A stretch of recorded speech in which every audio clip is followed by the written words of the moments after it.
Jaspreet Singh, attorney at law, New York and California. Immigration, deportation, defense, appeals, family law ਅਤੇ bankruptcy ਲਈ ਸੰਪਰਕ ਕਰੋ। More than 17 years of legal experience. Jaspreet Singh, attorney at law. ਸਤਿ ਸ਼੍ਰੀ ਅਕਾਲ ਜੀ ਸਾਰਿਆਂ ਨੂੰ। ਮੈਂ ਤੁਹਾਡਾ ਆਪਣਾ Jaspreet Singh attorney at law ਤੇ ਅੱਜ ਤੁਹਾਡੇ ਵਾਸਤੇ ਲੈ ਕੇ ਆਇਆ ਪ੍ਰੋਗਰਾਮ ਵੀਕਲੀ ਅਪਡੇਟਸ ਤੇ ਇਹ ਅਪਡੇਟਸ ਅਸੀਂ ਜਿਹੜੀ ਅਮਰੀਕਨ ਇਮੀਗ੍ਰੇਸ਼ਨ ਆ ਉਹਦੇ ਬਾਰੇ ਹਮੇਸ਼ਾ ਕਰਦੇ ਹਾਂ। ਤੇ ਅੱਜ ਦੇ ਪ੍ਰੋਗਰਾਮ ਦੇ ਵਿੱਚ ਇੱਕ ਤਾਂ ਆਪਾਂ ਗੱਲ ਕਰਾਂਗੇ ਜਿਹੜੀਆਂ ਕੁਝ ਇਮੀਗ੍ਰੇਸ਼ਨ ਦੀਆਂ ਇੰਪੋਰਟੈਂਟ ਘਟਨਾਵਾਂ ਇਸ ਵੀਕ ਹੋਈਆਂ ਨੇ ਤੇ ਇਹਦੇ ਨਾਲ ਆਪਾਂ ਗੱਲ ਕਰਾਂਗੇ ਜਿਹੜੇ ਹੁਣ ਡਿਟੈਂਸ਼ਨ ਕੇਸਾਂ ਦੀ ਕੀ ਹਾਲਤ ਹੈ ਤੇ ਫਿਰ ਤੁਹਾਡੇ ਕੁਝ ਜਿਹੜੇ ਹੈਗੇ ਆ ਉਹ ਸਵਾਲਾਂ ਦੇ ਜਵਾਬ ਦੇਵਾਂਗੇ। ਸੋ ਸਾਰਿਆਂ ਤੋਂ ਪਹਿਲਾਂ ਤਾਂ ਮੈਂ ਤੁਹਾਡਾ ਬਹੁਤ ਧੰਨਵਾਦੀ ਹਾਂ ਕਿ ਤੁਸੀਂ ਇਸ ਚੈਨਲ ਨੂੰ ਲਾਈਕ ਕੀਤਾ। Jaspreet Singh attorney at law ਮੇਰਾ ਆਪਣਾ ਚੈਨਲ ਹੈ, ਇਹਨੂੰ ਸਬਸਕ੍ਰਾਈਬ ਕਰੋ, ਸ਼ੇਅਰ ਕਰੋ ਤੇ ਜਿਹੜੇ ਵੀ ਤੁਸੀਂ ਇਹਦੇ ਤੇ ਆਪਣੇ ਸਵਾਲ ਮੈਨੂੰ ਭੇਜ ਦਿਓ, ਮੈਂ ਜਵਾਬ ਦਿੰਦਾ ਉਹਨਾਂ ਦੇ। ਤੇ ਇਹਨੂੰ ਤੁਸੀਂ ਜਿੰਨਾ ਜ਼ਿਆਦਾ ਹੰਗਾਰਾ ਦਿਓਗੇ ਉਹਦੇ ਨਾਲ ਜਿਹੜਾ ਹੈਗਾ ਉਹ ਸਾਨੂੰ ਵੀ ਹੋਰ ਉਤਸ਼ਾਹ ਮਿਲੂਗਾ ਵੀ ਤਾਂ ਕਿ ਤੁਹਾਡੀ ਵੱਧ ਤੋਂ ਵੱਧ ਸੇਵਾ ਕਰ ਸਕੀਏ। ਸੋ ਸਾਰਿਆਂ ਤੋਂ ਪਹਿਲਾਂ ਤਾਂ ਜਿਹੜੀਆਂ ਹੁਣ ਇੰਪੋਰਟੈਂਟ ਖਬਰਾਂ ਉਹਨਾਂ ਵੱਲ ਜਾਂਦੇ ਹਾਂ। ਪਹਿਲੀ ਖਬਰ ਜਿਹੜੀ ਆ ਉਹ ਇਹ ਆ ਕਿ ਜਿਹੜੇ ਲਾਅ 2 ਪਾਸ ਹੋਏ ਸੀ, ਹਾਊਸ ਨੇ ਕੀਤੇ ਸੀ ਪਾਸ। ਇੱਕ ਤਾਂ ਸੀਗਾ ਜਿਹੜੇ 18 ਸਾਲ ਤੋਂ ਘੱਟ ਬੱਚੇ ਆ ਉਹਨਾਂ ਨੂੰ ਲੀਗਲਾਈਜ਼ ਕਰਨ ਬਾਰੇ ਤੇ ਦੂਸਰਾ ਸੀਗਾ ਐਗਰੀਕਲਚਰ ਵਰਕਰ ਬਾਰੇ।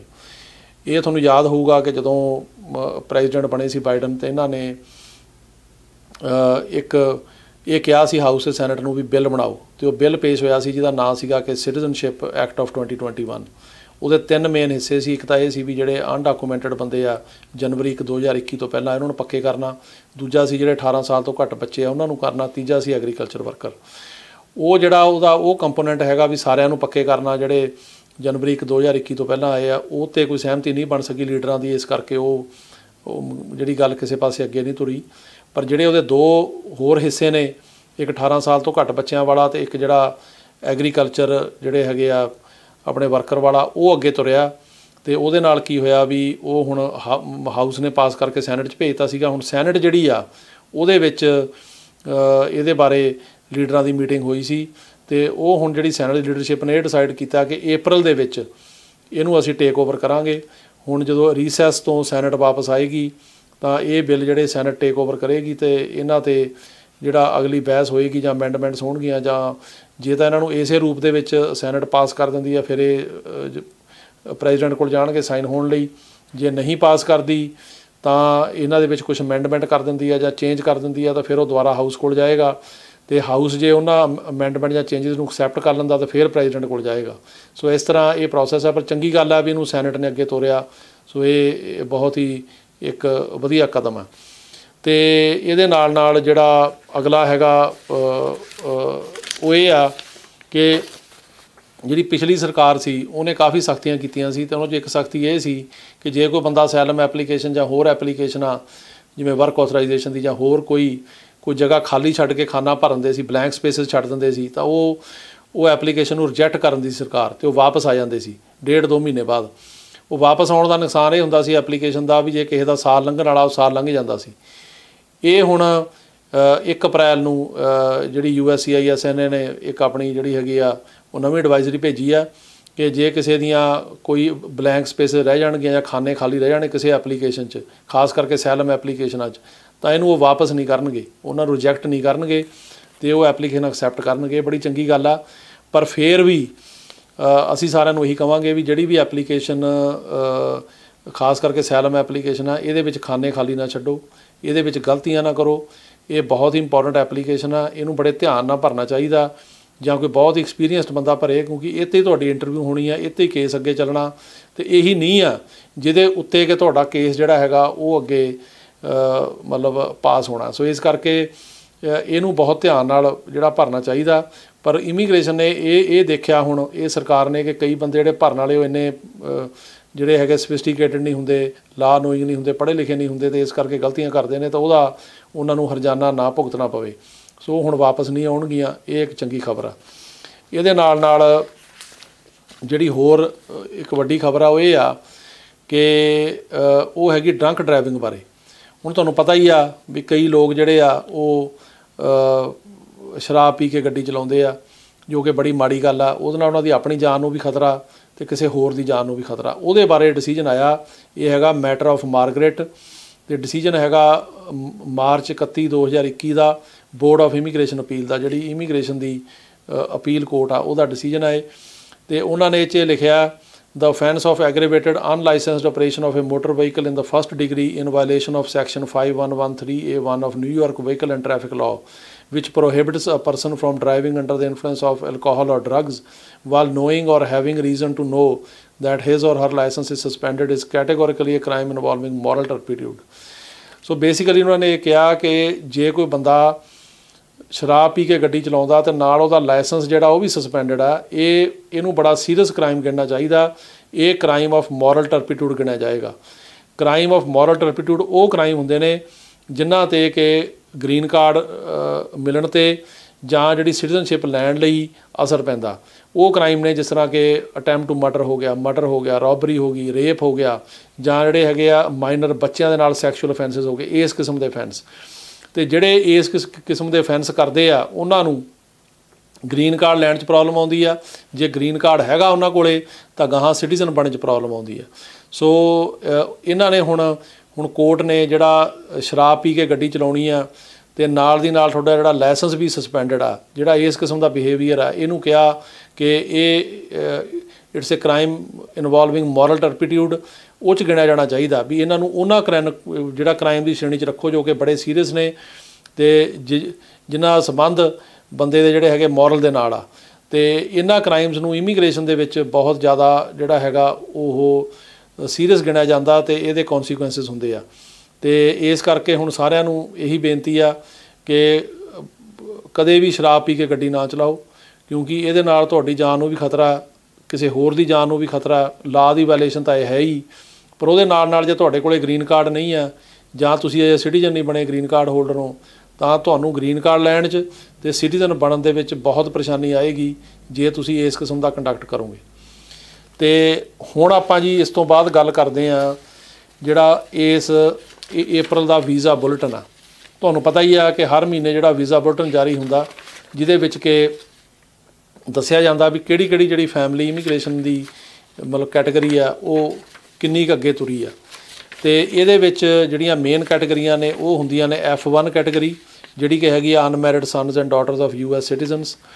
ਅਤੇ ਦੂਜੀ ਕੈਟੇਗਰੀ ਹੈਗੀ F2A, ਉਹ ਹੈਗੀ spouses and children's of permanent residents. ਇਹ ਹੈਗੇ ਆ ਸਪਾਊਸ ਅਤੇ ਬੱਚੇ ਜਿਹੜੇ ਹੈਗੇ ਪਰਮਾਨੈਂਟ ਰੈਜ਼ੀਡੈਂਟਸ ਦੇ, ਜਿਹੜੇ 21 ਸਾਲ ਤੋਂ ਘੱਟ ਆ। ਤੀਜੀ ਹੈਗੀ ਆ F2B ਕੈਟੇਗਰੀ, ਉਹ ਹੈਗੀ unmarried sons and daughters 21 years of age ਔਰ ਓਲਡਰ ਆਫ ਪਰਮਾਨੈਂਟ ਰੈਜ਼ੀਡੈਂਟਸ। ਫਿਰ ਹੈਗੀ F3 ਕੈਟੇਗਰੀ, ਹੈਗੀ married sons and daughters of US citizens. ਅਤੇ F4 ਕੈਟੇਗਰੀ ਹੈਗੀ ਆ brothers and sisters of adult US citizens. ਹੁਣ ਜਿਹੜੀ F1 ਕੈਟੇਗਰੀ ਆ, ਅਤੇ ਇਹ ਕੈਟੇਗਰੀ ਦੇ ਵਿੱਚ unmarried sons and daughters of US citizens, ਇਹਦੇ ਵਿੱਚ ਜਿਹੜਾ ਹੈਗਾ ਉਹ ਚੱਲ ਰਿਹਾ ਜੀ 8 ਅਕਤੂਬਰ ਇੰਡੀਆ ਦਾ 2014। ਜਿਹੜੀ F2A ਕੈਟੇਗਰੀ ਆ, ਜੋ ਕਿ ਗ੍ਰੀਨ ਕਾਰਡ ਹੋਲਡਰਸ ਦੇ ਜਿਹੜੇ ਹਸਬੈਂਡ ਵਾਈਫ ਤੇ 21 ਸਾਲ ਤੋਂ ਘੱਟ ਬੱਚੇ ਆ, ਉਹਦਾ ਚੱਲ ਰਿਹਾ, ਉਹ ਹੁਣ ਕਰੰਟ ਆ ਇਸ ਟਾਈਮ 'ਤੇ।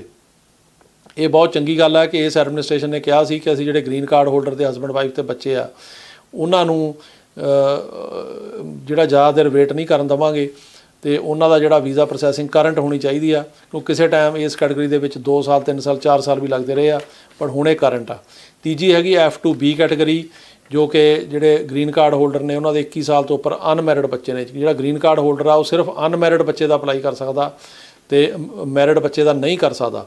ਸੋ ਜਦੋਂ ਆਪਾਂ ਅਨਮੈਰਿਡ ਦਾ ਅਪਲਾਈ ਕਰਦੇ ਹਾਂ as a green card holder, ਉਹ F2B ਕੈਟੇਗਰੀ ਆ, ਉਹਦਾ ਚੱਲ ਰਿਹਾ ਜੀ 8 ਅਗਸਤ 2015। ਫਿਰ ਹੈਗੀ F3 ਕੈਟੇਗਰੀ, ਇਹ ਕੈਟੇਗਰੀ ਆ married sons and daughters of US citizens. ਅਤੇ ਜਿਹੜਾ ਸਿਟੀਜ਼ਨ ਹੈ ਉਹ ਮੈਰਿਡ ਬੱਚੇ ਦਾ ਅਪਲਾਈ ਕਰ ਸਕਦਾ, ਗ੍ਰੀਨ ਕਾਰਡ ਸਿਰਫ ਅਨਮੈਰਿਡ ਦਾ ਕਰ ਸਕਦਾ। ਸੋ ਇਹ 'ਚ ਚੱਲ ਰਿਹਾ 8 ਅਗਸਤ 2008। ਚੌਥੀ ਕੈਟੇਗਰੀ ਜਿਹੜੀ ਉਸ ਤੋਂ ਬਾਅਦ ਫਾਈਨਲ ਆ, ਉਹ ਹੈਗੀ ਆ F4 ਕੈਟੇਗਰੀ। ਇਹਦੇ ਵਿੱਚ ਇਹ ਹੈਗੀ ਜਿਹੜੀ ਭਰਾ ਭੈਣ ਦੀ, ਜਿਹੜੇ ਕਿ US ਸਿਟੀਜ਼ਨ ਦੇ ਜਿਹੜੇ ਮਤਲਬ ਭਰਾ ਭੈਣ ਅਤੇ ਉਹਨਾਂ ਦੇ ਬੱਚੇ ਨੇ। ਇਹਦੇ ਚੱਲ ਰਿਹਾ 8 ਅਪ੍ਰੈਲ 2005। ਸੋ ਇਹ ਕੈਟੇਗਰੀਆਂ 'ਚ ਹੁਣ ਇਹਨਾਂ ਡੇਟਾਂ ਦੇ ਵੀਜ਼ੇ ਮਿਲ ਰਹੇ ਨੇ। ਹੁਣ ਪਿਛਲੇ ਮਹੀਨੇ ਨਾਲੋਂ ਇੱਕ ਮਹੀਨਾ ਅੱਗੇ ਤੁਰੀ ਹੈ ਗੱਲ, ਅਤੇ ਇਹ ਚੰਗੀ ਗੱਲ ਆ, ਪਰ ਓਨਾ ਫਾਸਟ ਤਾਂ ਨਹੀਂ ਹੋਇਆ ਜਿੰਨਾ ਹੋਣਾ ਚਾਹੀਦਾ ਸੀ, ਪਰ ਫਿਰ ਵੀ ਚਲੋ ਅੱਗੇ ਤੁਰਿਆ। ਹੁਣ ਜਿਹੜੀਆਂ ਕੁਝ ਡੇਟਾਂ ਨੇ ਉਹ ਨੇ ਕਿ ਜਿਨ੍ਹਾਂ ਨੇ ਅਪਲਾਈ ਕੀਤਾ ਸੀ ਤੇ ਉਹਨਾਂ ਨੂੰ ਹੁਣ NVC ਤੋਂ ਨੈਸ਼ਨਲ ਵੀਜ਼ਾ ਸੈਂਟਰ ਤੋਂ ਚਿੱਠੀਆਂ ਆਉਣਗੀਆਂ ਕਿ ਫੀਸਾਂ ਭਰੋ, ਵੀਜ਼ਾ ਫੀਸਾਂ ਭਰੋ ਜਾਂ ਆਪਣੇ ਜਿਹੜੇ ਹੈਗੇ ਸਿਵਲ ਡਾਕੂਮੈਂਟਸ ਜਿਹੜੇ ਜਮ੍ਹਾਂ ਕਰਾਓ। ਉਹਨਾਂ ਵਿੱਚ ਮੇਨਲੀ ਡਾਕੂਮੈਂਟ ਹੁੰਦੇ ਨੇ, ਇੱਕ ਤਾਂ ਤੁਹਾਡਾ ਜਿਹੜਾ ਹੈਗਾ ਉਹ ਪੁਲਿਸ ਕਲੀਅਰੈਂਸ ਸਰਟੀਫਿਕੇਟ, ਪਾਸਪੋਰਟ ਜਿਹੜਾ ਹੁੰਦਾ ਕਲੀਅਰੈਂਸ ਸਰਟੀਫਿਕੇਟ, ਉਹਦੇ ਨਾਲ ਮੈਰਿਜ ਸਰਟੀਫਿਕੇਟ, ਬਰਥ ਸਰਟੀਫਿਕੇਟ, ਫੋਟੋਆਂ, ਤੇ ਫਿਰ ਜਿਹੜਾ US ਸਿਟੀਜ਼ਨ ਤੁਹਾਡਾ ਰਿਲੇਟਿਵ ਆ, ਭਰਾ ਭੈਣ ਆ ਜਾਂ ਮਾਂ ਬਾਪ ਹੈ ਜਾਂ ਹਸਬੈਂਡ ਵਾਈਫ ਹੈ, ਉਹ ਐਫੀਡੇਵਿਟ ਆਫ ਸਪੋਰਟ ਦਿੰਦੇ ਨੇ, ਉਹਨਾਂ ਦੇ ਟੈਕਸ ਦੇ ਪੇਪਰ, ਬੈਂਕ ਸਟੇਟਮੈਂਟਾਂ, ਜੋਬ ਲੈਟਰ, ਤੇ ਜੇ ਉਹਨਾਂ ਦੀ ਇਨਕਮ ਘੱਟ ਹੈ ਫਿਰ ਕਿਸੇ ਹੋਰ ਨੂੰ ਜੁਆਇੰਟ ਸਪਾਂਸਰ ਬਣਨਾ ਪੈਂਦਾ, ਉਹਦੇ ਟੈਕਸ ਦੇ ਪੇਪਰ ਚਾਹੀਦੇ ਇਸ ਤਰ੍ਹਾਂ। ਤੇ ਉਹਦੇ ਜਿਹੜੀਆਂ ਡੇਟਾਂ ਚੱਲ ਰਹੀਆਂ ਨੇ, F1 ਕੈਟੇਗਰੀ 'ਚ ਹੈਗੀ ਹੈ ਜੀ 15 ਸਤੰਬਰ 2015, F2A ਕੈਟੇਗਰੀ 'ਚ ਹੈਗੀ ਆ 1 ਮਾਰਚ 2021, F2B ਕੈਟੇਗਰੀ 'ਚ ਹੈਗੀ ਆ 15 ਜੂਨ 2016, F3 ਕੈਟੇਗਰੀ 22 ਜੂਨ 2009 ਤੇ F4 ਕੈਟੇਗਰੀ ਆ 1 ਦਸੰਬਰ 2005। ਸੋ ਜਿਨ੍ਹਾਂ ਨੇ ਪਟੀਸ਼ਨਾਂ ਇਹਨਾਂ ਜਿਹੜੀਆਂ ਡੇਟਾਂ ਤੱਕ ਕੀਤੀਆਂ ਨੇ, ਜਿਵੇਂ ਹੁਣ ਫਰਜ਼ ਕਰੋ F4 ਕੈਟੇਗਰੀ ਆ, ਉਹ 'ਚ ਹੁਣ ਇਸ ਟਾਈਮ 'ਤੇ ਜਿਹੜਾ April ਚੱਲ ਰਿਹਾ 2005, ਪਰ ਜੇ ਕਿਸੇ ਨੇ ਜੁਲਾਈ, ਅਗਸਤ 2005 ਜਾਂ ਅਕਤੂਬਰ, ਨਵੰਬਰ ਜਾਂ ਦਸੰਬਰ 'ਚ ਅਪਲਾਈ ਕੀਤਾ, ਉਹਨਾਂ ਨੂੰ ਹੁਣ ਚਿੱਠੀਆਂ NVC ਦੀਆਂ ਆਉਣਗੀਆਂ ਜਾਂ ਆ ਗਈਆਂ ਹੋਣਗੀਆਂ ਕਿ ਤੁਸੀਂ ਆਪਣੇ ਵੀਜ਼ਾ ਫੀਸਾਂ ਜਮ੍ਹਾਂ ਕਰਾਓ ਤੇ ਆਪਣੇ ਡਾਕੂਮੈਂਟ ਜਮ੍ਹਾਂ ਕਰਾਓ। ਤੇ ਇਹ ਇਸੇ ਤਰ੍ਹਾਂ ਜਿਨ੍ਹਾਂ ਨੇ ਹੁਣ ਜਿਹੜੀ ਮੈਰਿਡ ਸਨਸ ਐਂਡ ਡਾਟਰ ਦੀ ਉਹਦੀ ਕੈਟੇਗਰੀ ਆ, ਉੱਥੇ ਹੁਣ ਚਾਹੇ 2008 ਚੱਲ ਰਿਹਾ, ਪਰ ਜਿਹੜਾ ਜੂਨ 9 ਜਿਹੜਾ ਹੈਗਾ ਉਹਦੇ ਤੱਕ 2009 ਜੂਨ ਤੱਕ ਦੇ ਜਿਹੜੇ ਹੈਗੇ ਆ ਜਿਨ੍ਹਾਂ ਨੇ ਅਪਲਾਈ ਕੀਤਾ, ਚਾਹੇ ਕਿਸੇ ਨੇ ਜਨਵਰੀ 'ਚ 9 'ਚ ਕੀਤਾ ਜਾਂ ਦਸੰਬਰ 8 'ਚ ਕੀਤਾ ਜਾਂ ਅਕਤੂਬਰ 8 'ਚ, ਉਹਨਾਂ ਨੂੰ ਹੁਣ ਚਿੱਠੀਆਂ NVC ਦੀਆਂ ਆਉਣਗੀਆਂ, ਪੇਪਰ ਜਮ੍ਹਾਂ ਕਰਾਓ। ਤੇ ਉਹਨਾਂ ਨੂੰ ਫੋਲੋ ਜੇ ਨਹੀਂ ਆਈਆਂ ਤੇ ਤੁਹਾਨੂੰ ਆਪਣੇ ਵਕੀਲ ਨਾਲ ਸੰਪਰਕ ਕਰੋ ਜਾਂ ਇਮੀਗ੍ਰੇਸ਼ਨ ਨਾਲ NVC ਨਾਲ ਕਰੋ ਤੇ ਉਹਨਾਂ ਨੂੰ ਇਹ ਕਹੋ ਕਿ ਸਾਨੂੰ ਜਿਹੜਾ ਹੈਗਾ ਉਹ ਚਿੱਠੀਆਂ ਭੇਜੋ ਤਾਂ ਕਿ ਅਗਲਾ ਜਿਹੜਾ ਪ੍ਰੋਸੈਸ ਉਹ ਸ਼ੁਰੂ ਹੋ ਸਕੇ। ਤੇ ਇਹ ਤਾਂ ਸੀਗੀਆਂ ਕੁਝ ਖਬਰਾਂ। ਇਹਦੇ ਨਾਲ ਜਿਹੜੀ ਹੁਣ ਡਿਟੈਂਸ਼ਨ ਦੀ ਆਪਾਂ ਗੱਲਬਾਤ ਕਰਨੀ ਆ, ਉਹ ਇਹ ਆ ਕਿ ਇੱਕ ਬੜੀ ਇੰਪੋਰਟੈਂਟ ਡਿਵੈਲਪਮੈਂਟ ਹੈ ਕਿ ਜਿਹੜੇ ਬੰਦੇ ਜੇਲ੍ਹਾਂ ਦੇ ਵਿੱਚ ਬੜੀ ਦੇਰ ਤੋਂ ਬੰਦ ਸੀ, ਜਿਵੇਂ 2 ਸਾਲ ਤੋਂ 3 ਸਾਲ ਤੋਂ 1.5 ਸਾਲ ਤੋਂ, ਜਿਨ੍ਹਾਂ ਦੀਆਂ ਅਪੀਲਾਂ ਚੱਲ ਰਹੀਆਂ ਸੀ ਜਾਂ ਕਈ ਇੱਦਾਂ ਦੇ ਜਿਨ੍ਹਾਂ ਦੀ ਕੋਈ ਅਪੀਲ ਵੀ ਨਹੀਂ ਚੱਲਦੀ, ਕੇਸ ਫੇਲ ਹੋਇਆ, ਉਹ ਜੇਲ੍ਹ 'ਚ ਬੈਠੇ ਸੀ, ਉਹਨਾਂ ਨੂੰ ਹੁਣ ਇਮੀਗ੍ਰੇਸ਼ਨ ਛੱਡ ਰਹੀ ਆ। ਅਸੀਂ ਆਪਣੇ ਜਿਹੜੇ 3 ਕਲਾਇੰਟ ਹੁਣ ਪਿਛਲੇ ਦਿਨਾਂ ਛਡਾਏ ਆ, ਜਿਹੜੇ ਬੰਦਿਆਂ ਦੀਆਂ ਕਿ ਕੋਈ ਜਿਹੜੀਆਂ ਹੈਗੀਆਂ ਉਹ ਬੜੀ ਦੇਰ ਤੋਂ ਜੇਲ੍ਹ 'ਚ ਬੰਦ ਸੀਗੇ ਤੇ ਉਹਨਾਂ ਦੀਆਂ ਪਹਿਲਾਂ ਅਸੀਂ ਬੌਂਡ ਲਾਇਆ, ਬੜੀ ਮਤਲਬ ਕੋਸ਼ਿਸ਼ ਕੀਤੀ, ਬੌਂਡ ਐਪਲੀਕੇਸ਼ਨ ਵੀ ਲਾਈ, ਟਰਾਈ ਕੀਤੀ ਵੀ ਛੱਡਿਆ, ਪਰ ਉਹ ਨਹੀਂ ਛੱਡੇ ਗਏ, ਪਰ ਹੁਣ ਛੱਡੇ ਜਾ ਰਹੇ ਆ, ਉਹ ਅਸੀਂ ਛਡਾਏ ਆ। ਤੇ ਸਾਡੇ ਕੁਝ ਬੰਦੇ ਹੁਣ ਆਉਂਦੇ ਦਿਨਾਂ ਦੇ ਵਿੱਚ ਹੋਰ ਵੀ ਬਾਹਰ ਆਉਣਗੇ। ਤੇ ਉਹਦੇ 'ਚ ਬੇਸਿਕਲੀ ਇਹ ਆ ਕਿ ਜੇ ਤੁਹਾਡਾ ਕੋਈ ਰਿਲੇਟਿਵ ਜਾਂ ਕੋਈ ਵਾਕਫ ਜੇਲ੍ਹ ਦੇ ਵਿੱਚ ਹੈਗਾ ਤੇ ਉਹਨੇ ਕੋਈ ਕ੍ਰਾਈਮ ਨਹੀਂ ਕੀਤਾ ਤੇ ਉਹ ਬਾਹਰ ਆ ਸਕਦਾ। ਤੇ ਜਿਹੜੇ ਉਹਨਾਂ ਦੇ ਆਈਸ ਅਫਸਰ ਨੇ ਉਹਨਾਂ ਨਾਲ ਸੰਪਰਕ ਕਰੋ, ਆਪਣੇ ਗਰੰਟਰ ਦੀ ਇਨਫੋਰਮੇਸ਼ਨ ਭੇਜੋ, ਫੋਨ ਨੰਬਰ, ਐਡਰੈਸ ਭੇਜੋ, ਤਾਂ ਇੱਕ ਜਿਹੜੀ ਹੈਗੀ ਟਿਕਟ ਦੇ ਪੈਸੇ ਲੈਂਦੇ ਨੇ ਉਹਦੇ ਅਕਾਊਂਟ ਜਮ੍ਹਾਂ ਕਰਾਉਣੇ ਪੈਂਦੇ ਆ ਤੇ ਉਹਨੂੰ ਉਹ ਰਿਲੀਜ਼ ਕਰ ਦਿੰਦੇ ਆ। ਸੋ ਇਹ ਇੱਕ ਬਹੁਤ ਜਿਹੜੀ ਹੈਗੀ ਆ ਉਹ ਇੰਪੋਰਟੈਂਟ ਡਿਵੈਲਪਮੈਂਟ ਆ, ਚੰਗੀ ਖਬਰ ਆ। ਤੇ ਇਹਦੇ ਨਾਲ ਜਿਹੜੇ ਹੁਣ ਨਵੇਂ ਆਉਂਦੇ ਆ ਬੰਦੇ, ਉਹਨਾਂ ਬਾਰੇ ਇਸ ਤਰ੍ਹਾਂ ਵੀ ਜਿਹੜੇ ਫੈਮਲੀਜ਼ ਦੇ ਨਾਲ ਆਉਂਦੇ, ਜਿਵੇਂ ਹੁਣ ਬੱਚੇ ਮਾਂ-ਬਾਪ ਨਾਲ ਆਉਂਦੇ ਛੋਟੇ, ਜਿਨ੍ਹਾਂ ਦੀ ਉਮਰ 18 ਸਾਲ ਤੋਂ ਘੱਟ ਆ, ਉਹਨਾਂ ਨੂੰ ਇਹ 72 ਘੰਟੇ ਦੇ ਵਿੱਚ ਜਾਂ ਰਿਲੀਜ਼ ਕਰ ਦਿੰਦੇ ਆ ਜਾਂ ਉਹਨਾਂ ਦੀ ਪ੍ਰੋਸੈਸਿੰਗ ਕਰਕੇ ਕਿਸੇ ਹੋਰ ਜਗ੍ਹਾ ਭੇਜ ਦਿੰਦੇ ਆ, ਉਹਨਾਂ ਨੂੰ ਉੱਥੇ ਨਹੀਂ ਰੱਖਦੇ। ਪਰ ਜਿਹੜੇ 18 ਸਾਲ ਤੋਂ ਉੱਪਰ ਆਉਂਦੇ ਆ, ਉਹਨਾਂ ਦੀ ਇੰਟਰਵਿਊ ਹੁੰਦੀ ਆ ਕ੍ਰੈਡੀਬਲ ਫੀਅਰ, ਉਹ 'ਚ ਉਹਨਾਂ ਨੂੰ ਪਾਸ ਕਰਨੀ ਪੈਂਦੀ ਹੈ। ਜੇ ਪਾਸ ਕਰ ਜਾਂਦੇ ਆ ਫਿਰ ਬੌਂਡ ਵਾਸਤੇ ਉਹ ਐਲੀਜੀਬਲ ਹੋ ਜਾਂਦੇ, ਜੇ ਨਹੀਂ ਤਾਂ ਫਿਰ ਉਹਨਾਂ ਨੂੰ ਇਮੀਗ੍ਰੇਸ਼ਨ ਜੱਜ ਕੋਲ ਜਾਣਾ ਪੈਂਦਾ।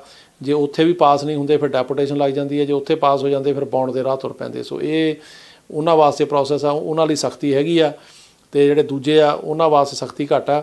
ਪਰ ਮੇਰੀ ਸਾਰਿਆਂ ਨੂੰ ਇੱਕ ਵਾਰੀ ਇਹੀ ਬੇਨਤੀ ਆ ਵੀ ਇਸ ਤਰੀਕੇ ਨਾਲ ਅਮਰੀਕਾ 'ਚ ਨਾ ਆਓ, ਕਿਉਂਕਿ ਜਦੋਂ ਤੁਸੀਂ ਇਸ ਤਰੀਕੇ ਨਾਲ ਕਾਨੂੰਨ ਤੋੜ ਕੇ ਬਾਰਡਰ ਕ੍ਰੋਸ ਕਰਕੇ ਗਲਤ ਤਰੀਕੇ ਨਾਲ ਆਉਂਦੇ ਆ, ਇਹਦੇ ਨਾਲ ਤੁਹਾਡੀ ਆਪਣੀ ਜਾਨ ਨੂੰ ਵੀ ਖਤਰਾ, ਉੱਧਰੋਂ ਲਾ ਦੀ ਵਾਇਲੇਸ਼ਨ ਵੀ ਹੁੰਦੀ ਆ ਤੇ ਬੜਾ ਜ਼ੋਖਮ ਭਰਿਆ ਰਸਤਾ। ਜਿਹੜੇ ਬੰਦੇ ਲੈ ਕੇ ਆਉਂਦੇ ਨੇ ਉਹ ਆਮ ਤੌਰ 'ਤੇ ਗੈਂਗਸਟਰ ਵਗੈਰਾ ਹੁੰਦੇ ਨੇ, ਗੈਂਗ ਦੇ ਮੈਂਬਰ, ਇਸ ਕਰਕੇ ਉਹਨਾਂ ਤੋਂ ਵੀ ਜਿਹੜਾ ਹੈਗਾ ਉਹ ਕਾਫੀ ਖਤਰਾ ਤੁਹਾਡੀ ਜਾਨ ਮਾਲ ਨੂੰ ਹੈ। ਤੇ ਇਹ ਤਰੀਕਾ ਨਾ ਅਪਣਾਓ, ਹਮੇਸ਼ਾ ਸਹੀ ਤਰੀਕੇ ਨਾਲ ਹੀ ਆਉਣਾ ਚਾਹੀਦਾ।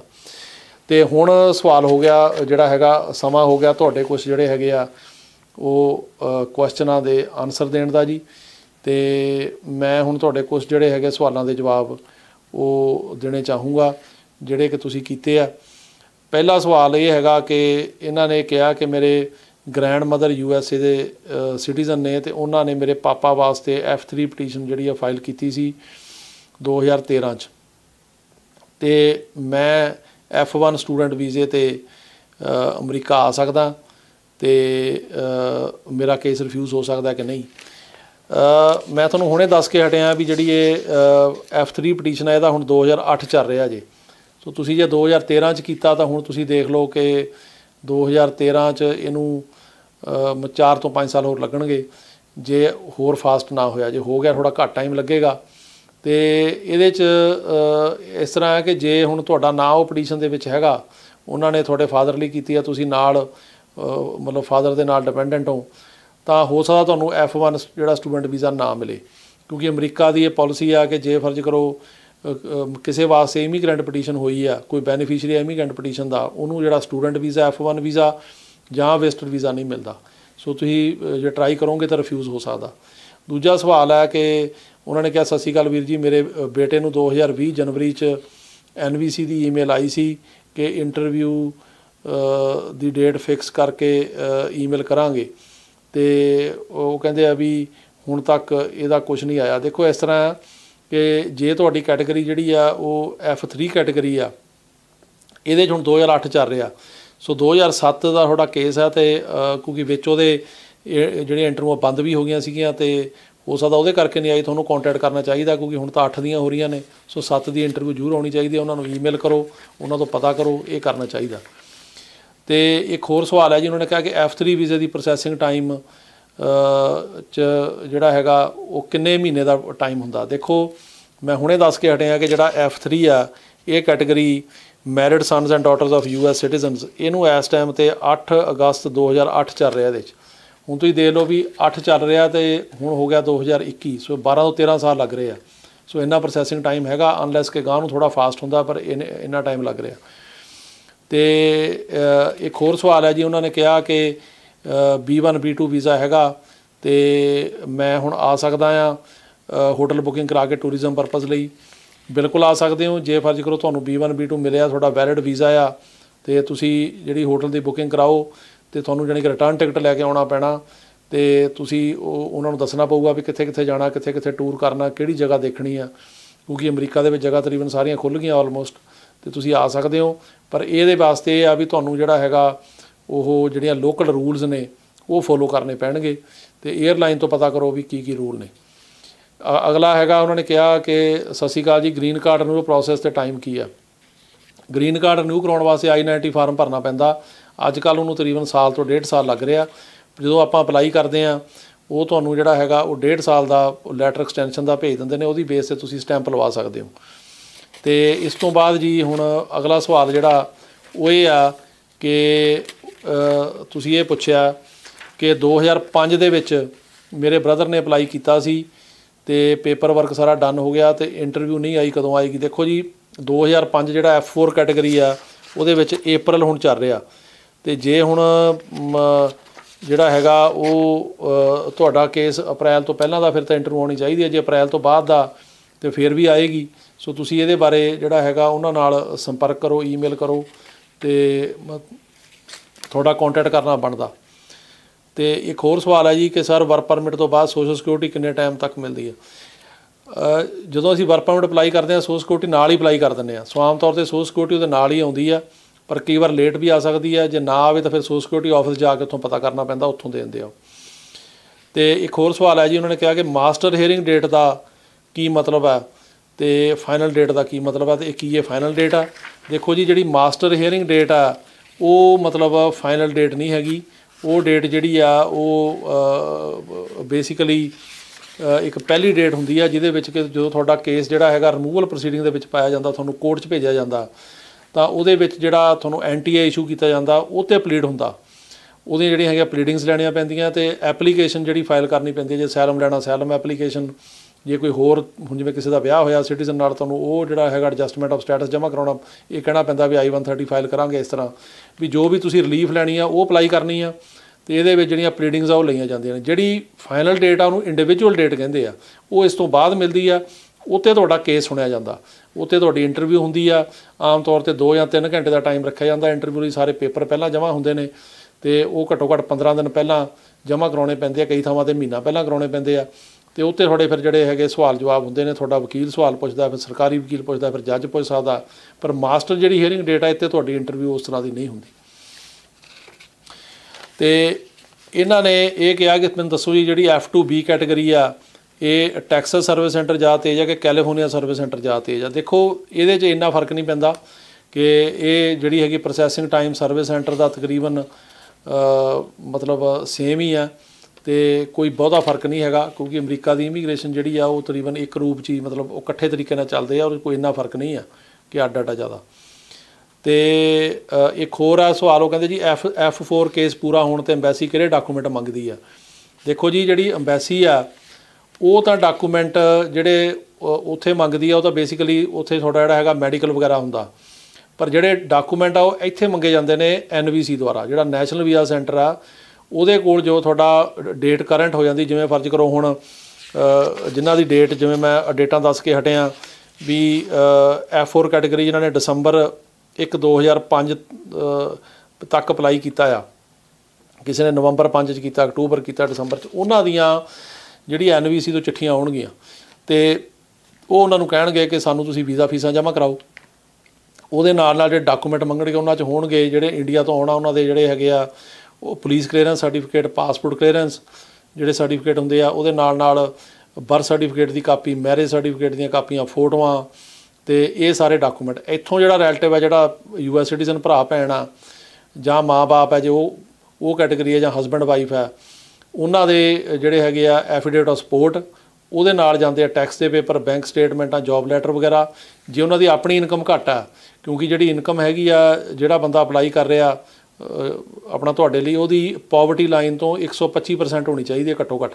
ਜੇ ਉਹਦੀ ਆਪਣੀ ਇਨਕਮ ਘੱਟ ਹੈ, ਫਿਰ ਕੋਈ ਹੋਰ ਬੰਦਾ ਜੁਆਇੰਟ ਸਪਾਂਸਰ ਜਿਹੜਾ ਬਣ ਸਕਦਾ, ਫਿਰ ਉਹਦੇ ਟੈਕਸ ਦੇ ਪੇਪਰ ਤੇ ਬੈਂਕ ਸਟੇਟਮੈਂਟਾਂ ਵਗੈਰਾ ਚਾਹੀਦੀਆਂ। ਇਸ ਤਰ੍ਹਾਂ ਹੋਰ ਸਵਾਲ ਹੈ ਜੀ ਕਿ ਉਹਨਾਂ ਨੇ ਕਿਹਾ ਕਿ ਸਰ ਕੈਨੇਡਾ ਸਟੱਡੀ ਲਈ ਬੱਚਾ ਜਿਹੜਾ ਹੈਗਾ ਉਹ ਆਇਆ ਤੇ USA ਰਹਿੰਦੇ ਸਿਟੀਜ਼ਨ ਨਾਨਾ ਨਾਨੀ ਕੋਲ ਕਿੱਦਾਂ ਆ ਸਕਦਾ। ਦੇਖੋ ਜੀ ਗੱਲ ਇਹ ਆ ਕਿ ਉਹ ਵਿਜ਼ਟਰ ਵੀਜ਼ੇ ਲਈ ਅਪਲਾਈ ਕਰ ਸਕਦਾ। ਜੇ ਉਹਨੂੰ ਵਿਜ਼ਟਰ ਵੀਜ਼ਾ ਉੱਥੋਂ ਮਿਲਦਾ ਆ ਤਾਂ ਫਿਰ ਉਹ ਇੱਥੇ ਉਹਨਾਂ ਨੂੰ ਮਿਲਣ ਆ ਸਕਦਾ। ਇਹੀ ਇੱਕ ਤਰੀਕਾ।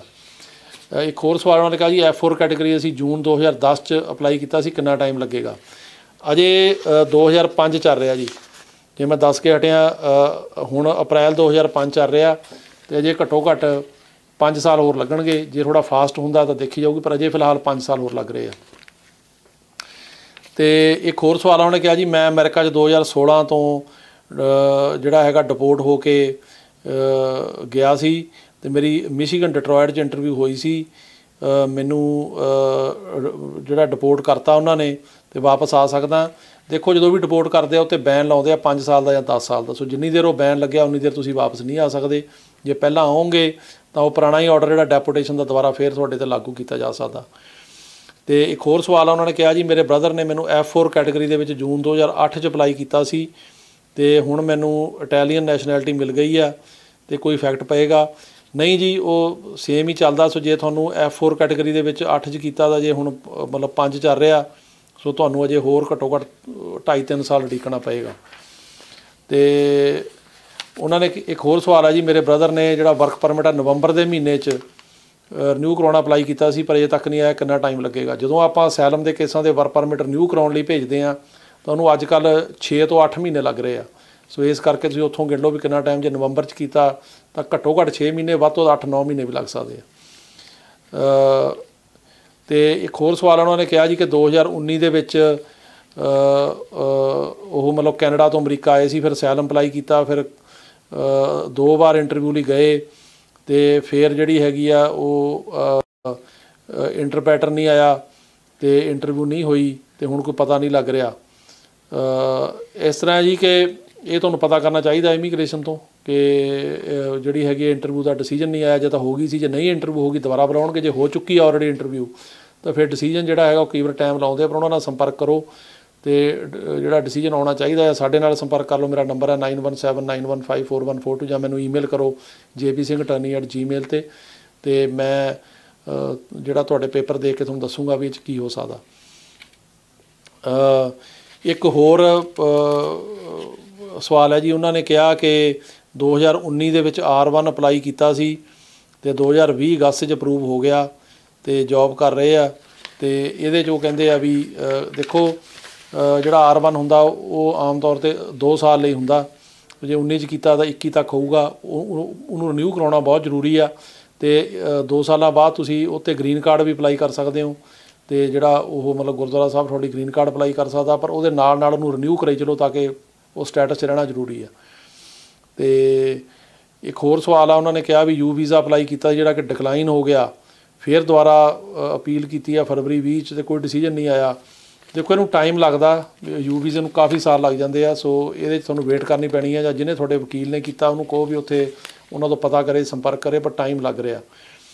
ਤੇ ਇੱਕ ਹੋਰ ਸਵਾਲ ਆ, ਉਹਨਾਂ ਨੇ ਕਿਹਾ ਜੀ ਕਿ I-94 ਜਿਹੜਾ ਹੈਗਾ ਉਹ ਔਨਲਾਈਨ ਅਸੀਂ ਆਏ ਸੀ ਪਰ ਉਹ ਨਹੀਂ ਮਿਲ ਰਿਹਾ, ਤੇ ਪਰ ਉਹ ਫਿਰ I-94 ਔਨਲਾਈਨ ਜਿਹੜਾ ਮਤਲਬ ਉਹ ਕੱਢਣਾ ਪੈਂਦਾ, ਜੇ ਨਹੀਂ ਮਿਲਦਾ ਫਿਰ ਤੁਹਾਨੂੰ ਇਮੀਗ੍ਰੇਸ਼ਨ ਨੂੰ ਕਾਲ ਕਰਨੀ ਪੈਣੀ ਆ, ਫਿਰ ਉੱਥੋਂ ਕਾਲ ਕਰਕੇ ਉਹਨਾਂ ਤੋਂ ਮੰਗਾਇਆ ਜਾ ਸਕਦਾ। ਦੂਜਾ ਇਹ ਤਰੀਕਾ ਆ। ਤੇ ਇਸ ਤੋਂ ਇਲਾਵਾ ਇੱਕ ਹੋਰ ਸਵਾਲ ਉਹਨਾਂ ਨੇ ਕਿਹਾ ਜੀ ਕਿ ਬੱਚਿਆਂ ਨੂੰ ਜਿਹੜਾ ਹੈਗਾ, ਜਿਹੜੇ ਬੱਚੇ CSPA ਦੇ ਅੰਡਰ ਆਉਂਦੇ ਆ ਉਹਦਾ ਕੀ ਮਤਲਬ ਹੈ ਵੀ 1 ਸਾਲ ਉਹਨਾਂ ਨੂੰ ਹੋਰ ਮਿਲੂਗਾ। ਦੇਖੋ ਜੀ ਇਸ ਤਰ੍ਹਾਂ ਆ ਕਿ ਜਿਹੜੇ CSPA ਦੇ ਅੰਡਰ ਇਹ ਸਿਸਟਮ ਹੈ ਵੀ ਜੇ ਤੁਹਾਡਾ ਬੱਚੇ ਦਾ ਫਰਜ਼ ਕਰੋ ਤੁਸੀਂ ਅਪਲਾਈ ਕੀਤਾ, ਕਿਸੇ ਨੇ ਆਪਣੇ ਭਰਾ ਭੈਣ ਦਾ ਜਾਂ ਜਿਹੜੇ ਹੈਗੇ ਆ ਮਾਂ ਬਾਪ ਨੇ ਆਪਣੇ ਮੈਰਿਡ ਬੱਚਿਆਂ ਦਾ, ਉਹਨਾਂ ਦੇ ਬੱਚੇ ਜੇ 21 ਤੋਂ ਉੱਪਰ ਹੋ ਜਾਂਦੇ ਆ, ਜੇ ਉਹ ਅਪਲਾਈ ਕਰਨ ਵੇਲੇ 21 ਤੋਂ ਘੱਟ ਸੀਗੇ ਤੇ ਫਿਰ ਜਦੋਂ ਡੇਟ ਪ੍ਰਾਇਓਰਟੀ ਦੀ ਆਈ ਤੁਹਾਡੀ, ਜਦੋਂ ਵੀਜ਼ਾ ਕਰੰਟ 21 ਤੋਂ ਉੱਪਰ ਹੋ ਗਏ ਤਾਂ ਉਹ ਚਾਈਲਡ ਸਟੇਟਸ ਪ੍ਰੋਟੈਕਸ਼ਨ ਐਕਟ ਦੇ ਅੰਡਰ ਅਮਰੀਕਾ ਆ ਸਕਦੇ ਜੇ ਉਹਦੇ ਅੰਡਰ ਕਵਰ ਹੁੰਦੇ ਆ। ਉਹਦਾ ਇੱਕ ਫਾਰਮੂਲਾ ਕੈਲਕੂਲੇਸ਼ਨ ਆ, ਉਹ 'ਚ ਇਹ ਨਹੀਂ ਵੀ 1 ਸਾਲ ਹਰੇਕ ਨੂੰ ਮਿਲ ਜਾਂਦਾ। ਉਹ ਕੈਲਕੂਲੇਸ਼ਨ ਇਹ ਹੈਗੀ ਆ ਕਿ ਜਦੋਂ ਤੁਸੀਂ ਅਪਲਾਈ ਕੀਤਾ ਕੇਸ, ਜਿਵੇਂ ਤੁਹਾਡੇ ਭਰਾ ਭੈਣ ਨੇ ਕੀਤਾ ਜਾਂ ਮਾਂ ਬਾਪ ਨੇ ਕੀਤਾ, ਉਹ ਡੇਟ ਦੇਖੀ ਜਾਂਦੀ ਆ। ਉਦੋਂ ਬਾਅਦ ਜਦੋਂ ਉਹਦੀ ਪਟੀਸ਼ਨ ਅਪਰੂਵ ਹੁੰਦੀ ਆ, ਉਹ ਅਪਰੂਵ 6 ਮਹੀਨੇ ਬਾਅਦ ਵੀ ਹੋ ਸਕਦੀ ਹੈ, 4 ਸਾਲ ਬਾਅਦ ਵੀ ਹੋ ਸਕਦੀ ਆ, ਉਹ ਡੇਟ ਦੇਖੀ ਜਾਂਦੀ ਆ। ਫਿਰ ਜਦੋਂ ਡੇਟ ਕਰੰਟ ਹੈਗੀ ਆ, ਹੁਣ ਜਿਵੇਂ ਹੁਣ F4 ਕੈਟੇਗਰੀ ਦੇ ਵਿੱਚ ਹੁਣ ਅਪ੍ਰੈਲ 2005 ਚੱਲ ਰਿਹਾ, ਇਹ ਡੇਟ ਦੇਖੀ ਜਾਂਦੀ ਆ। ਤੇ ਇਹ ਡੇਟ 'ਤੇ ਦੇਖਿਆ ਜਾਂਦਾ ਵੀ ਬੱਚੇ ਦੀ ਉਮਰ ਕਿੰਨੀ ਹੈ। ਜਿਹੜਾ ਉਹ ਟਾਈਮ ਹੈਗਾ ਪਟੀਸ਼ਨ ਅਪਲਾਈ ਕਰਨ ਦਾ ਅਤੇ ਅਪਰੂਵ ਹੋਣ ਦਾ, ਉਹ ਟਾਈਮ ਇਹਦੇ ਬੱਚੇ ਦੀ ਉਮਰ 'ਚੋਂ ਕੱਢਿਆ ਜਾਂਦਾ। ਤੇ ਜੇ ਹੁਣ ਬੱਚੇ ਦੀ ਉਮਰ ਫਰਜ਼ ਕਰੋ 23-24 ਸਾਲ ਹੋ ਗਈ ਅੱਜ, ਤੇ ਅਪਰੂਵਲ ਹੋਣ ਨੂੰ 4 ਸਾਲ ਲੱਗ ਗਏ, ਤਾਂ ਫਿਰ ਉਹਨੂੰ ਉਹ 4 ਕੱਢੇ ਜਾਣਗੇ ਤਾਂ ਉਹਦੀ ਉਮਰ 21 ਤੋਂ ਘੱਟ ਗਿਣੀ ਜਾਏਗੀ, ਉਹ ਆ ਸਕਦਾ। ਪਰ ਜੇ ਅਪਰੂਵਲ ਹੀ 4 ਮਹੀਨੇ 'ਚ ਹੋ ਗਈ, 6 ਮਹੀਨੇ 'ਚ, ਫਿਰ ਉਹ 6 ਮਹੀਨੇ ਨਿਕਲਣਗੇ, ਉਹਦੇ ਨਾਲ ਸਟਿਲ ਓਵਰ ਹੋ ਜਾਏਗਾ ਉਹ, ਅਤੇ ਉਹ ਨਹੀਂ ਆ ਸਕੇਗਾ। ਇੱਦਾਂ ਇਹਦੀ ਕੈਲਕੂਲੇਸ਼ਨ ਹੈ ਇੱਕ, ਇਹ ਨਹੀਂ ਆ ਵੀ ਹਰੇਕ ਨੂੰ 1 ਸਾਲ ਮਿਲ ਜਾਂਦਾ, ਇੱਦਾਂ ਦੀ ਕੋਈ ਗੱਲ ਨਹੀਂ। ਅਤੇ ਇਸ ਤੋਂ ਇਲਾਵਾ ਇੱਕ ਹੋਰ ਸਵਾਲ ਆ, ਉਹਨਾਂ ਨੇ ਕਿਹਾ ਜੀ ਕਿ ਸਾਡੀ ਪਟੀਸ਼ਨ 2020 ਦੇ ਵਿੱਚ F4 ਦੀ ਅਪਰੂਵ ਹੋਈ ਆ, ਅਤੇ ਜਿਹੜਾ ਸਾਡੇ ਮਤਲਬ ਬੱਚੇ ਦਾ ਸੀਗਾ ਉਹ ਇਹਦੇ ਵਿੱਚੋਂ ਨਾਂ ਨਿਕਲ ਗਿਆ। ਦੇਖੋ ਜੇ ਉਹਦੀ ਉਮਰ ਜਿਹੜੀ ਹੈਗੀ ਉਹ 21 ਤੋਂ ਉੱਪਰ ਹੋ ਗਈ ਤਾਂ ਉਹ ਨਿਕਲ ਗਿਆ, ਪਰ ਜਦੋਂ ਹੁਣ ਡੇਟ ਕਰੰਟ ਹੋਊਗੀ ਉਸ ਟਾਈਮ ਦੇਖਿਆ ਜਾਊਗਾ ਕਿ ਉਹ under child status protection act ਲਈ ਆਉਂਦਾ ਕਿ ਨਹੀਂ ਆਉਂਦਾ। ਇੱਕ ਹੋਰ ਸਵਾਲ ਆ ਕਿ ਉਹਨਾਂ ਨੇ ਕਿਹਾ ਕਿ F3 ਪਟੀਸ਼ਨ ਜਿਹੜੀ ਆ ਮੈਰਿਡ ਬੱਚਿਆਂ ਦੀ, ਉਹ 2015 'ਚ ਕੀਤੀ ਆ ਅਤੇ ਇਹ ਤੱਕ ਅਪਰੂਵ ਨਹੀਂ ਹੋਇਆ, ਅਤੇ ਇਹਦਾ ਕੀ ਹੱਲ ਆ ਵੀ ਪੇਰੈਂਟਸ ਦੀ ਕਾਫੀ ਜ਼ਿਆਦਾ ਉਮਰ ਹੈ। ਦੇਖੋ ਜੇ 15 'ਚ ਕੀਤੀ ਆ ਅਤੇ ਅਜੇ ਤਾਂ 8 ਚੱਲ ਰਿਹਾ, ਅਪਰੂਵਲ ਨੂੰ ਟਾਈਮ ਲੱਗ ਰਿਹਾ, ਉਹਦੇ ਬਾਰੇ ਪਤਾ ਕਰਨਾ ਚਾਹੀਦਾ। ਅਤੇ ਅਪਰੂਵਲ ਨੂੰ ਵੈਸੇ ਅੱਜ ਕੱਲ੍ਹ ਕਾਫੀ ਟਾਈਮ ਲਾ ਰਹੇ ਆ, ਸੋ ਇਸ ਕਰਕੇ ਲੇਕਿਨ ਉਹਦੇ ਬਾਰੇ ਪਤਾ ਕਰੋ ਇਮੀਗ੍ਰੇਸ਼ਨ ਨੂੰ, ਅਤੇ ਜਦੋਂ ਅਪਰੂਵ ਹੋਏਗੀ ਉਸ ਤੋਂ ਬਾਅਦ ਹੀ ਫਿਰ ਜਿਹੜਾ ਹੈਗਾ ਉਹ ਵੀ ਤੁਹਾਨੂੰ ਜਦੋਂ ਵੀਜ਼ਾ ਨੰਬਰ ਅਵੇਲੇਬਲ ਹੋਇਆ ਮਿਲੇਗਾ। ਪਰ ਉਹ ਅਪਰੂਵਲ ਨੂੰ ਟਾਈਮ ਲਾ ਰਹੇ ਨੇ, ਇਹ ਕੋਈ ਤੁਹਾਡਾ ਇਕੱਲਿਆਂ ਦਾ ਨਹੀਂ, ਮਤਲਬ ਬਾਕੀ ਕੇਸਾਂ 'ਚ ਵੀ ਕਾਫੀ ਟਾਈਮ ਲਾ ਰਹੇ ਆ।